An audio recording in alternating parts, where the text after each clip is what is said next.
If you guys like this video, don't forget to leave a like and subscribe. My goal is to reach 100 subscribers, and I would greatly appreciate if you guys hit that like button and subscribe. And I will leave the link to all my social medias in the description, so if you guys want to go follow me on there and check me out, feel free to. And yeah, so by the way, I'm just gonna say this, that there is a fly in my room at the moment. I came through my window, I'm assuming, because it was open. So I'm trying to dodge it as I am talking as we speak. So yeah, I'm just gonna say that. But with that being said, let's get right to the video. So as we all know, the Bucks are in a bad place, to say this at the very least, and it's kind of sad. I was depressed. I'm not gonna lie, I was depressed since that game 4, to be honest. But yeah, that's just me personally. So let's just talk about the situation. So the Milwaukee Bucks were favored going into this series, and I thought it was going to be Bucks in 5 or at most 6. And it still does have a chance to be 6, but now the Hawks are favored to actually win the series, and I would not be surprised if this actually happens. And I wanted to record this the night this happened, but I was kind of too sad, and I don't know what I was going to say, but I kind of thought about everything. And let me explain to you guys everything that happened in game 4, just in case you missed it. It's been like 24 hours since that game actually happened, so you should know most of it. But yeah, Bucks struggled pretty much throughout the whole game. And as we all know, Giannis went down with an injury, and everybody was kind of scared, including me. I was panicking that it was going to be another Derrick Rose situation where people feared he tore his ACL, and we all know if you are an NBA player who relies on athleticism like Giannis does, of course, if you have a major injury like that, that can highly affect your career. And as a Bucks fan, you don't want to hear that sentence. But yeah, as of today, I'm trying to make sure I don't confuse you guys with today's dates. Tomorrow is game 5 as I'm recording this video. Or no, let me put it like this. As you're seeing this video, today is game 5. Let me just put it like that. But yeah, I was pretty worried this was going to be a more serious injury, but it did come back clean actually, and I was kind of surprised because it looked a lot worse. If you saw it live, it did look a lot worse. He was eventually able to get up and walk on his own a little bit, but still, this is a bad situation if you're a Bucks fan, and here's why. For game 5, Trey and Clint is questionable for game 5. Clint is an eye issue. I think I missed that. I don't know, but still, it's gonna be an issue for the Bucks because Giannis has definitely been the more consistent player in this whole NBA playoffs, basically. And Chris has shown up, especially in game 2 or 3. I'm sorry, I confused it. Game 3, but I don't know what is going to happen because either we can still win this, and I do believe we can still win this, but it really just kind of sucks because I'm just going to talk to you guys as a Bucks fan from my perspective. If you're a Wisconsin fan, any sport, Packers, Brewers, Bucks fan, you understand what I'm about to say when I say this. It is nothing but pain. And this was supposed to be our year to make the NBA Finals. This was supposed to be the year to just everything goes right, basically. And I know there's a lot of injuries in the postseason, but as a Bucks fan, you're just happy to be there in the first place.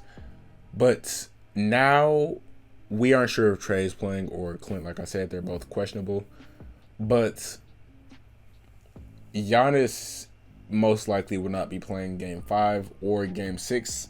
But if he was to return, I would say by game 7 he should be back. Or by the NBA Finals, he should definitely be back, I'm assuming. But if you're a Hawks fan, you should be really happy right now, and I'm not gonna lie to you. And it just sucks. It does. It really just sucks because, like I said, this was supposed to be our year, and it did not happen.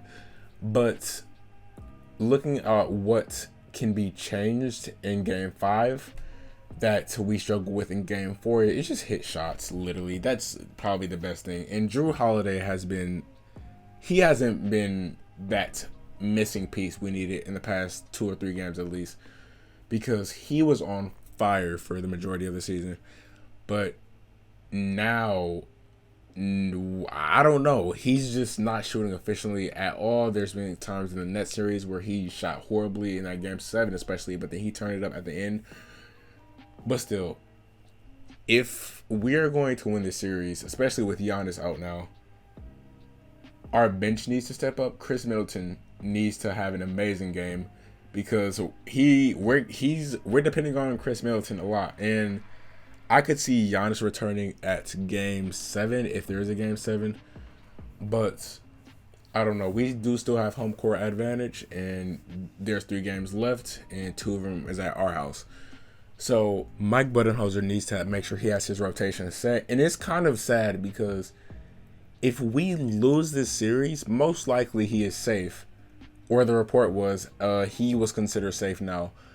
But it's kind of sad because I actually do like having Mike as a regular season coach at least. But for some reason, after the playoffs come around, all of it just disappears and the rotations turn bad. And it's been all right in that net series, I can say. But in the Hawks series, I don't know. It's just kind of sad because this was supposed to be our year. And I know a lot of people would definitely believe that this was our year and the Bucks were going to win a championship. Well, in most people's eyes, at least, it was between the Phoenix Suns and Milwaukee Bucks. But still, I don't know. I just hope PJ plays amazing defense. I love PJ as this team, even if he doesn't score as much, which I do. If you're getting at least 3 threes from PJ Tucker or 3J Tucker, as they would like to call him, that's a great pickup. I don't know. Sorry, I'm just kind of sad. That's why I keep pausing, because I just want a championship, and the Bucks deserve a championship. But then CP3 kind of does too. I like CP3. He's an interesting player. I'm just kind of babbling at this point. Oh yeah, by the way, the Suns are in the finals now. That just happened too. But yeah, I'm patiently waiting for the game later tonight as you're seeing this. But yeah, I won't be able to watch it, but because, okay, let me just give you a little backstory. I do have a job, so most of the time I am busy, and I usually just play the audio version on the Bucks app they like to put on, or ESPN. Sometimes I just switch between them both. It doesn't matter. But yeah, you guys know those little commentators that they like to put on social media and just tell you what's happening, so you can just listen to the audio. It's kind of like a radio station, basically, something like that. But yeah, I will be paying attention to that, but I actually won't be watching. But it's kind of the same thing. It's just the only difference is you can't actually see it, but they tell you play by play what's happening. But yeah, that's it basically. I'm sad. If you guys like the video, if you guys like being sad like me, leave a like. What? But yeah, seriously, leave a comment down in the comments. Bucks or Hawks? Just tell me. I don't care. I do, but I don't. Okay, I'm gonna just stop talking now. Okay, 8 minutes, whatever. Bye.